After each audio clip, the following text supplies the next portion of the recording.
৮০ লক্ষ থেকে রিঙ্কুর বেতন কমল ২৫ লক্ষ। কেকেআর সুপারস্টারের সঙ্গে কি অবিচার হলো? নিলামের চালচরিত্র বোঝা বেজায় দুষ্কর। মিচেল স্টার্ক কিংবা প্যাট কামিন্স যে ২০ কোটির গণ্ডি ছাপিয়ে রেকর্ড করে যাবেন, কে ভেবেছিল?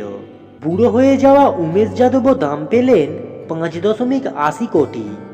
এমনকি কেকেআরের রিঙ্কু সিংয়ের কাছে ৫ ছক্কা হজম করে বসা ইয়াস দয়াল নিলাম থেকে ৫ কোটি দর পেয়ে চলে গিয়েছেন আরসিবিতে। কিন্তু কিছুটা কি অন্যায়ের শিকার হলেন না রিঙ্কু সিং? অখ্যাত অনামী কিংবা ফুরিয়ে যাওয়া তারকারা যেখানে টাকার স্রোতে ভাসছেন, সেখানে বিশ্ব ক্রিকেটের যাকে এই মুহূর্তে টি-20-র সবথেকে উত্তেজক প্রতিভা ভাবা হচ্ছে, তার আইপিএল বেতন কিনা ৫৫ লক্ষ। অবাক হলেও এটাই রিঙ্কু সিংয়ের আসল বেতন। কেকেআরের হয়ে স্বপ্নের ছন্দে খেলছেন টানা ২ মরশুম। ধারাবাহিকভাবে কেকেআরের হয়ে ফিনিশারের ভূমিকা পালন করছেন। কঠিন পরিস্থিতি থেকে একাধিকবার কেকেআরকে ম্যাচ জিতিয়ে চলেছেন রিঙ্কু সিং।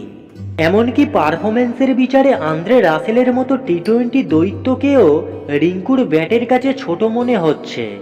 সেই তারকার প্রতিই কি অবিচার করছে না কেকেআর?